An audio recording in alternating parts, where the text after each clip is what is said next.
चलिए, welcome in online concept education classes. और अपना लेक्चर फिर से हम लोग शुरू करते हैं। इस समय जो हम लोग टॉपिक पढ़ रहे हैं दैट इज एंटीना। एंटीनाज में हम लोग पावर रेडिएटेड और रेडिएशन रेजिस्टेंस के बारे में पढ़ चुके हैं। मार्कोनी एंटीना के बारे में पढ़ चुके हैं और अलग अलग तरीके के एंटीनाज के बारे में डिटेल पढ़ चुके हैं। तो आज हम लोग थोड़ा सा पावर के बारे में डिटेल करेंगे और इलेक्ट्रिक फील्ड रेडिएशन के बारे में भी देखेंगे। इससे पहले लास्ट लेक्चर में जो थोड़ी सी चीज़ें देखी थी उसको एक बार रिवाइज कर लेते हैं।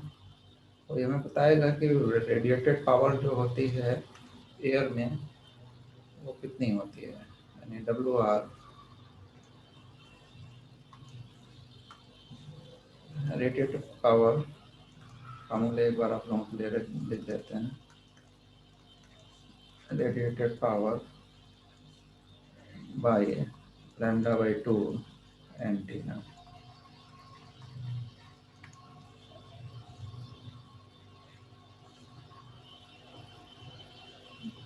या हर्ट्ज एंटीना भी हम लोग कह सकते हैं, हर्ट्ज एंटीना। बल्कि इसमें कहना चाहिए bye dipole antenna, dipole. Hertz भी मत लिखिए, बाय डाइपोल एंटीना। इसको कह सकते हैं इन एयर, इन एयर। और करंट एलिमेंट, करंट एलिमेंट ये हम लोगों ने देखी थी, बार बार एक बार फिर से रिपीट कर देते हैं कि pi square real by lambda का whole square I square RMS।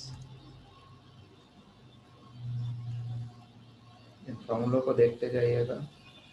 फिर WR जो होती है फॉर DL बराबर LE।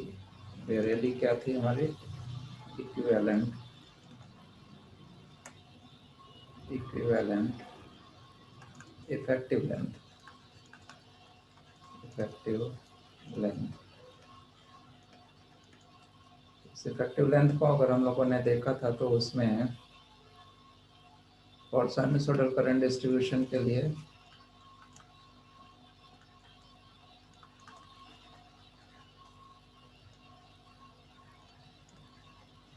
आप लोग पास में आते नहीं है तो इसमें जब आवर लिखना पड़ता है।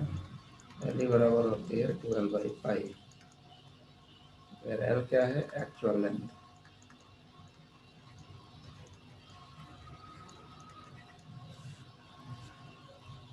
और इसी की value for linear current distribution के लिए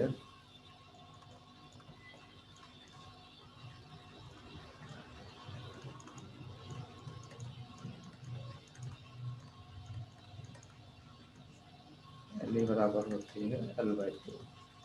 ये हम लोग पीछे देख चुके थे। अब इसी फार्मूले को जब हम मार्कोनी एंटीना के लिए देखते हैं for WR for grounded antenna, grounded antenna.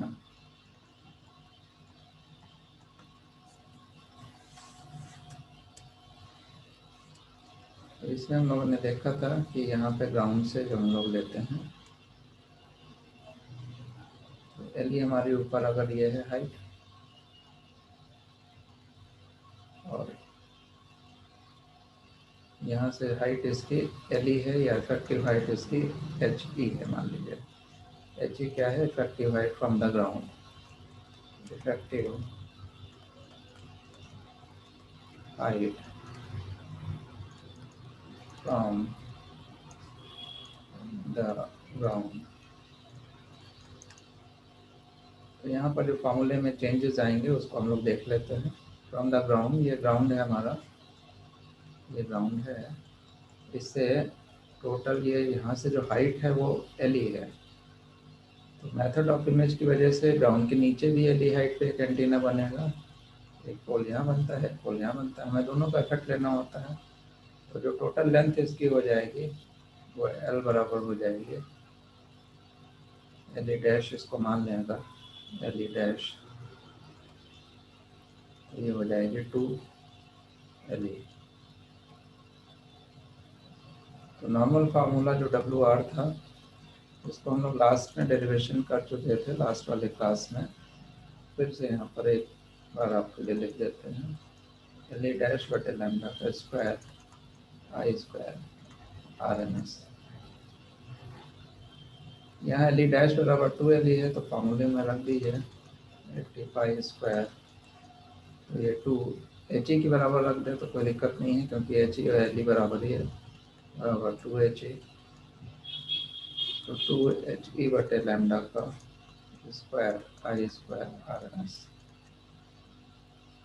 WR बराबर हो जाएगा 2 का स्क्वायर बाहर आएगा तो 8 32 320 pi square HE by lambda का square I square R M S. अब क्योंकि ये ग्राउंड है इस वजह से इसकी जो वोल्टेज है वो आधी हो जाएगी। तो नेक्स्ट पेज पे हमें लिखना पड़ेगा, since antenna is grounded, since antenna is grounded, therefore WR will be half.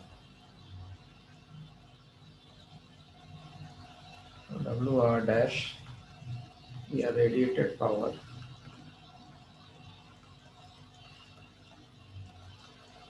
by grounded antenna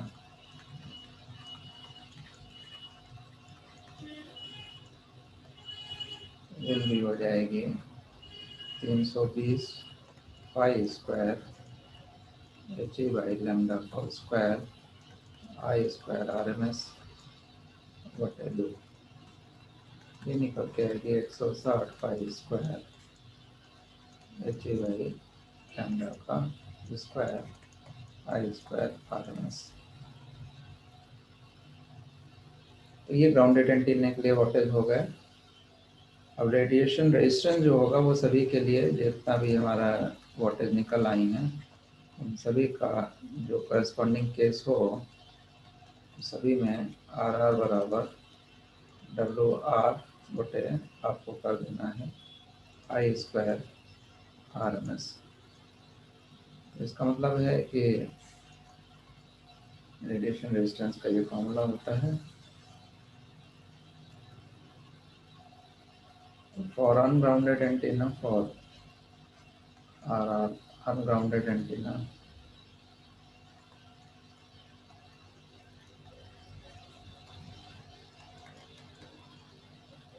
ये आया था RR बराबर 85 स्क्वायर LE बाई लैम्डा का स्क्वायर। ये केस ए बना दिया और दूसरा जो केस अभी हम लोगों ने देखा फॉर ग्राउंडेड। दो ही एंटीना एक तरीके से हैं यहाँ पे, पहला आपने अनग्राउंडेड लिया, दूसरा आपने ग्राउंडेड एंटीना ले लिया। ये RR बराबर होता है, यहाँ से जब हम देखेंगे तो 160 pi square HE by lambda का स्क्वायर। तो आप लोग पहला तो काम ये है कि आप पिछले वाले इसका स्क्रीनशॉट ले लीजिए, क्वेश्चंस हम लोग को करने होंगे तो स्क्रीनशॉट ले लीजिए, फोटो ले लीजिए इसके, दूसरे वाले की फोटो ले लीजिए। ये हम लोग ऑलरेडी लास्ट लेक्चर में कर चुके हैं, यहाँ पर हमने उसको रिवाइज कर दिया है आप लोगों के लिए। और दूसरे वाले पेज के लिए ले लीजिए, इसके लिए ले लीजिए।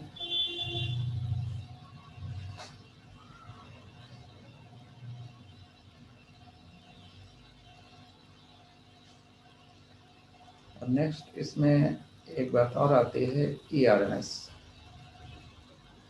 नाउ ERMS क्या चीज है? ERMS is the electric field.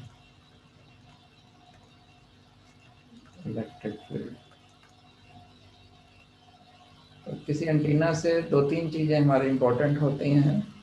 ये कोई मान लीजिए एंटीना है, ग्राउंडेड है या अनग्राउंडेड है, कैसा भी एंटीना है, तो किसी आर डिस्टेंस पर हमें इलेक्ट्रिक फील्ड चाहिए होती है, हमें मैग्नेटिक फील्ड चाहिए होती है, और हमें यहाँ पे वोल्टेज चाहिए होते हैं और रेडिएशन रेजिस्टेंस। ये 3-4 चीज़ें इसमें पूछी जाती हैं, नॉर्मल है, जो हमारे मतलब की भी हैं। वोल्टेज चाहिए, रेडिएशन रेजिस्टेंस चाहिए, ई चाहिए, एच चाहिए। तो डब्ल्यू आर आप निकाल चुके हैं, रेडिएशन रेजिस्टेंस अभी हमने निकाला है। अब ई को हमने पहले लिखा था स्टार्टिंग में, अगर आपको याद हो। ई आर एम एस की वैल्यू थी 65 I R M S upon lambda R. किसी आर डिस्टेंस पर हमारी इलेक्ट्रिक फील्ड ये थी। ये जनरल फार्मूला है for ungrounded antenna.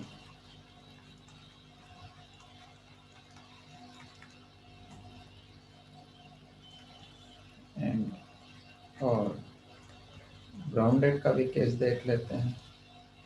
Grounded antenna, तो अगर ये ग्राउंडेड है हमारा, तो जैसे अर्थ की प्रॉपर्टी ग्राउंडेड एंटीना में बस ये आपकी लेंथ जो है डबल हो जाती है, ये ध्यान रखना है। और पावर रेडिएशन रेजिस्टेंस आधा हो जाएगा, लेकिन ये आपके ये आधी नहीं होगी। इसमें डीएल भी था 65 I am D L, theta था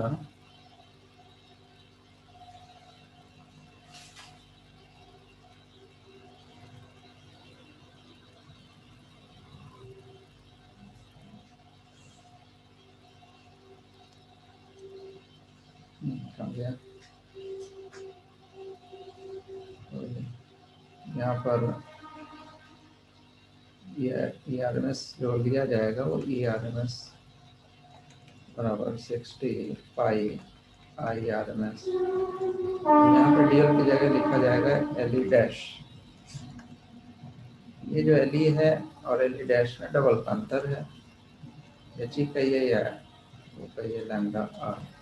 तो किसी आर डिस्टेंस पर, ये डिस्टेंस कहाँ पे निकाले गए, किसी आर डिस्टेंस पर इलेक्ट्रिक फील्ड, ये आर डिस्टेंस है। तो यहाँ एल ई डैश को हमें 2 टाइम्स ऑफ लिखना है। एल ई डैश बराबर है 2 टाइम्स ऑफ एल ई या 2 times of H E. H E क्या है, इफेक्टिव हाइट। एच ई बराबर effective H E I B S T, effective height. तो जब हम लोग इसमें वैल्यू रखेंगे तो E R M S equal to 60 pi I R M S, और यहाँ पे 2 एच ई आ जाएगा बटे लैम्डा, और इसकी वजह से वैल्यू आ जाएगी 120 pi H E I R M S upon lambda R. ये फार्मूला ग्राउंडेड के लिए है। एक चीज़ का ध्यान रखेंगे, E R M S never be half, ये हाफ नहीं होगी।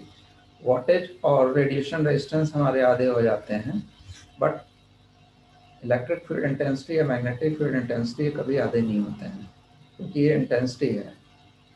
गर्मी है जैसे, तो गर्मी लगेगी तो पूरे शरीर में ही लगेगी। आधे अगर हम जमीन के अंदर चले जाएं तो ऊपर की गर्मी कम नहीं हो जाएगी, वो उतनी लगेगी। तो इस वजह से ये वैल्यू आपके उतनी ही फिक्स रहती है। तो ग्राउंडेड के लिए और इसके लिए दोनों में फ़र्क कितना है कि इसमें ये इसका डबल हो जाता है। इलेक्ट्रिक फील्ड देखिए हमारी डबल हो गई। एंटीना आपका आता है ज़मीन के अंदर, एंटीना एक्चुअली में ऊपर ही है लेकिन इसका इफेक्ट है ज़मीन के अंदर। तो 120 pi H E I R M S बटे लैम्डा आर, इससे ई आर एम एस निकाला जाएगा। और अनग्राउंडेड के लिए ये वाला फार्मूला है। फार्मूले का डिफरेंस समझ लीजिएगा। अनग्राउंडेड के लिए ये है, अगर आपको ग्राउंडेड कहा जा रहा है तो ये वाला लगाएंगे, ये ग्राउंडेड के लिए है, और ऊपर वाला हमारा अनग्राउंडेड के लिए है, ये वाला, और ये वाला है ग्राउंडेड के लिए। ये फार्मूला किसके लिए, ग्राउंडेड के लिए है। चलिए इतनी बातें हो गई, और इसमें कोई विशेष चीज़ बची हो। हाँ, एक पावर बची हुई है, पावर निकाल देते हैं। अच्छा हाँ, ई तो निकल आया, एच की भी तो बात करना है। ई और एच के रेशियो को निकालने के लिए हम लोग इस फॉर्मूले का यूज़ करते हैं। E theta by H phi बराबर होता है 125। इसलिए एच आर एम एस अगर आपसे पूछी जाए तो E R M S theta और फाई तो उसके एंगल को खाली बता रहे हैं, मैग्नीट्यूड की बात है। मैग्नीट्यूड अगर हम यहाँ पे निकालें तो E R M S upon 125, या हम लोग कह सकते हैं E R M S magnitude बटे 376.76 करीब होता है। इसको हम लोग अप्रॉक्सीमेट में 377 सपोज कर लेते हैं। 377 यूनिट इसकी एम्पियर पर मीटर हो जाएगी। अब ये जिसका भी पूछा जाए ई आर एम एस आप निकाल लोगे, उसके बाद में एच आर एम एस निकाला जाएगा। तो चाहे ग्राउंडेड का हो तो ग्राउंडेड वाला ई आर एम एस रख देना है, और अगर नॉन ग्राउंडेड है, अनग्राउंडेड है, तो उसका वाला रख देना है। तो ये सिंपल यहाँ से निकल आएगी। उसके बाद कभी कभी होता है कि ई आर एम एस में पता होता है तो हम लोग पावर की बात करते हैं। Power when E R M S given, तो पी एवरेज पावर जो होती है वो हम लोग निकालते हैं। फिर हाफ ई जीरो स्क्वायर बटे ईटा। अब इसको आपको ई आर एम एस लिख दीजिए। ई आर एम एस इसी में अगर पीक पावर आपसे कही जाए, ये इलेक्ट्रिक फील्ड है और ईटा क्या है, वही 125 है या 377 ओम। अगर पीक पावर की बात की जाए, तो पीक पावर में आपको जो है रखना होगा ई जीरो स्क्वायर बटे ईटा, फिर E zero is the peak value. Peak value तो जिसमें भी पूछा जाए वो हमें निकाल लेना है। तो इसका भी स्क्रीनशॉट ले लीजिए। बहुत सारी बातें हो गई, बहुत सारे फार्मूले हो गए। अब कुछ काम करने का टाइम है, अब कुछ न्यूमेरिकल एनालिसिस करने का टाइम है। तो आप लोग कॉपी पेन उठा लीजिए और कैलकुलेशन हम लोग करेंगे इसमें।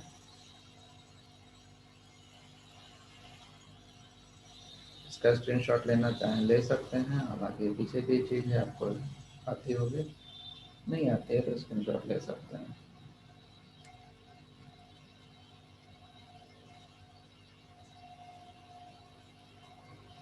इसमें स्क्रीनशॉट लेकर के आप जैसे मोबाइल में कनेक्टेड ही हैं ऑलरेडी, तो आप स्क्रीनशॉट जो फोटो होती है उसको बीच बीच में देख सकते हैं। कोई सा प्रॉब्लम नहीं आती है। आप बहानेबाजी मत करिएगा कि नहीं वो देखते हैं तो जूम कट जाता है, ऐसा नहीं है। दोनों चलते रहते हैं। फॉर्मूले को आप जरूरत पड़े तो देख सकते हैं। क्वेश्चन नंबर 1 पहले हम लोग उठाते हैं कि calculate the radiation resistance. Question number 1 है कि calculate the radiation resistance RR of current element length of lambda by 50 of current element of length of lambda by 50, और इसका हमें रेडिएशन रेजिस्टेंस बताना है। क्वेश्चन नंबर सिंपल ये question है बस।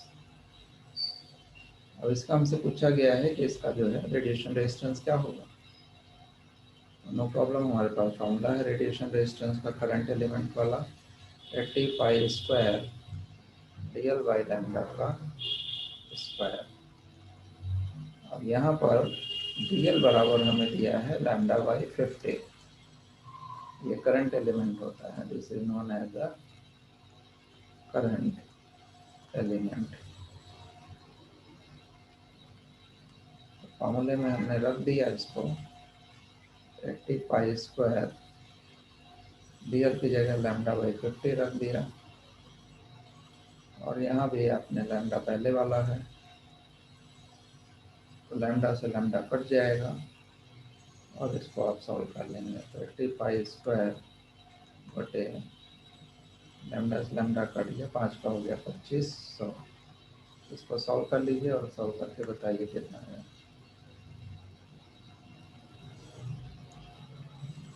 0.315। 0.315 ओम, ये हमारा रेडिएशन रेजिस्टेंस आ गया। जिसका नहीं आया है वो सॉल्व कर लीजिए।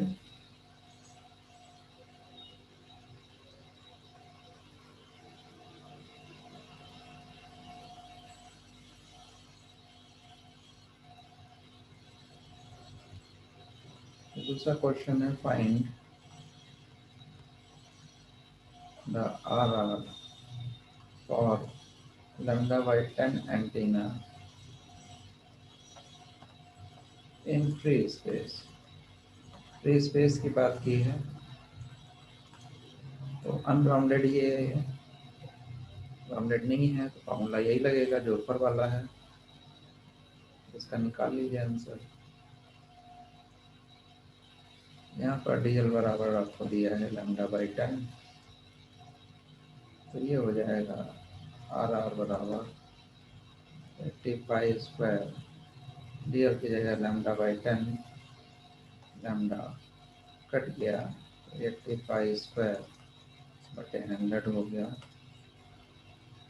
ये कितना आ गया, 8 इंटू, ये करीब 10 होता है। इसको सॉल्व करेंगे करीब 10 के आसपास आएगा। सॉल्व करके बता दीजिए कितना आ गया, एग्जैक्ट वाला बता दीजिए। टोटल 7.895 आ रहा है।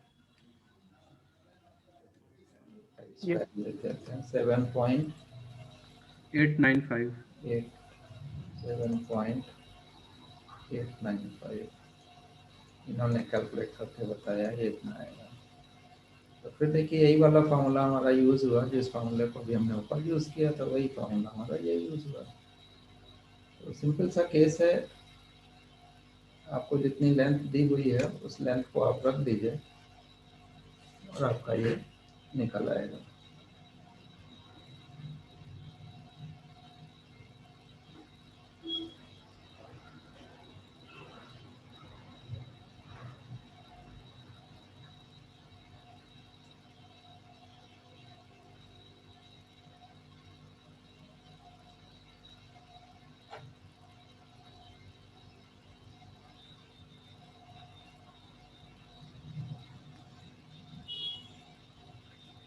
चलिए नेक्स्ट ले लेते हैं क्वेश्चन।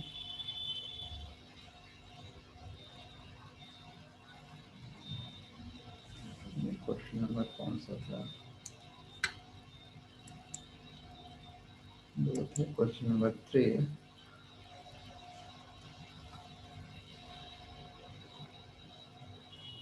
क्वेश्चन नंबर 3 में कह रहा है कि the transmitting antenna with effective height of 10 metre,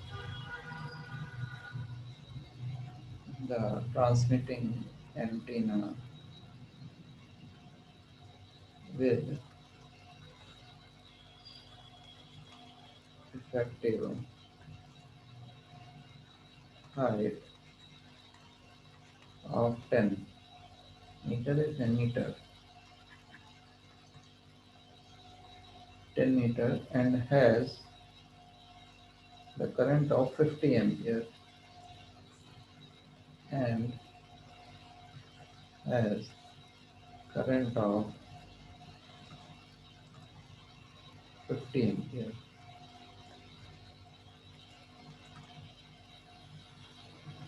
The frequency is 600 kilohertz. Frequency कितनी दे रखी है, 600 kilohertz. At frequency 600 kilohertz. ये दे रखी है। Calculate the power radiated. Power radiated आपसे पूछा है, what will be the power radiated.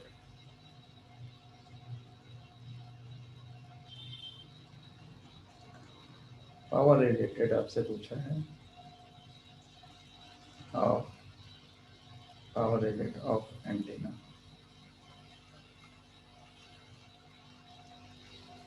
ये आपको बताना है। कितना कम इसमें। अब क्या क्या दिया हुआ है देख लेते हैं एक बार। दिया है the transmitting antenna with effective height of 10 metre. अब देखिए क्वेश्चन को देख के पहले हमें ये डिसाइड करना है कि एंटीना कौन सा है, राउंडेड है या अनराउंडेड है। तो एक बात हमें सीधी सी समझ में यहाँ पे आ जानी चाहिए कि यहाँ पर एक वर्ड दिया है जिसका नाम है हाइट। हाइट हम लोग तभी लेते हैं जब हमें ग्राउंडेड की बात करते हैं। जमीन में जो चीज़ खड़ी हुई है उसी की ही हम लोग हाइट कहेंगे।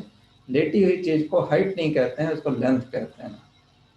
तो ये जो हाइट है ये वर्ड खुद ही अपने आप में एक्सप्लेन कर रहा है कि it is a grounded antenna. ये इसमें एक विशेष बात है कि क्वेश्चन से आपको डिसाइड करना है, क्योंकि दोनों के फॉर्मूले में अंतर है। तो ये एंटीना कैसा है, ये ग्राउंडेड एंटीना है, grounded antenna, this is the grounded antenna. अब अगर ये ग्राउंडेड एंटीना है तो फार्मूला हमारा क्या लगेगा, 160 पाई स्क्वायर, पीछे के फार्मूले से अगर हम लोग देखें तो DL बाई लैम्डा या HE बाई लैम्डा का स्क्वायर इंटू आई स्क्वायर RMS, ये हमारी वैल्यू यहाँ पे आ जाएगी। तो इसको हमें यूज़ करना है। जो जो डेटा दिया हुआ है सब लिख लीजिए यहाँ पे एक बार। तो हाइट आपको दे रखी है, वो भी इफेक्टिव दे रखी है, तो आपको सीधे सीधे रख देनी है। ये 10 मीटर दे रखी है। करंट आपको जो दे रखी है, अगर कुछ नहीं कहा जाता है तो RMS करंट ही मानी जाती है, 50 एम्पियर है। फ्रीक्वेंसी आपको दे रखी है 600 किलो हर्ट्ज, और यही रेडिएटेड पावर आपसे पूछी है। तो सबसे पहले हमें क्या निकालना पड़ेगा, हमें लैम्डा निकालना है। लैम्डा बराबर होता है V बाई एफ। V होती है 3 इंटू 10⁸ मीटर पर सेकेंड। फ्रीक्वेंसी है 600 इंटू 10⁻3। तो ये कितना हो गया, इसको 300 इंटू 10⁻6 लिख सकते हैं। इसको नीचे 6 इंटू 10⁵ लिख सकते हैं। 5 से 1 कट जाएगा, 6 पंचे 30 हो जाएगा, 50 हो जाएगा। इससे ये कट जाएगा, 1 रह जाएगा, यानी ये हो गया 500 मीटर, 500 मीटर। लैम्डा बराबर हमारी आ गई 500 मीटर। अब बस वैल्यूज को पुट कर देना है, आंसर आ जाएगा 165 स्क्वायर। बस ये जरूर डिसाइड करना है कि विच फार्मूला विल बी यूज। अब ये ग्राउंड वाला ही फार्मूला यहाँ चलेगा। ये हो गया HE हो गया 10, ये हो गया 500 स्क्वायर, आई स्क्वायर RMS हो गया 55 स्क्वायर। 165 स्क्वायर, इसको सॉल्व कर लीजिए। 10 से 1 ये 0 कट जाएगा, 50 से तो ये 50 का स्क्वायर भी कट गया, सब तो कट ही गया, बचेगा क्या, 165 स्क्वायर। इसको सॉल्व कर लीजिए, आंसर आ गया 160 इंटू 5 स्क्वायर कितना हो गया बता दीजिए। 1579.13 15 79 15 79.13 13 डॉट या 1.57913 किलोवाट, ये आपकी रेडिएटेड पावर आ गई।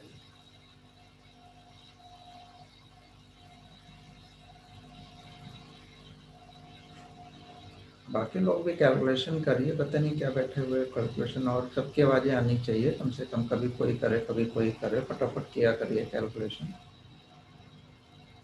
इसका मतलब क्या हुआ कि ये 10 मीटर हाइट का एंटीना है। देखिए 10 मीटर ज़्यादा नहीं हुआ, 10 मीटर हमारी जो हाइट होती है, हम लोग जो होते हैं 6 फीट, मतलब 2 मीटर 2.25 मीटर की हमारी हाइट है। तो हमारी हाइट से 4-5 गुना बड़ा, बस। और इतना बड़ा तो एंटीना होता ही है। तो इस एंटीने से जो पावर रेडिएट होगी वो इस केस में जो क्वेश्चन हमें दिया हुआ है वो कितनी रेडिएट होगी, 1.57913 किलोवाट। ये पावर हमारी रेडिएट हो गए। यही आपसे पूछा गया था।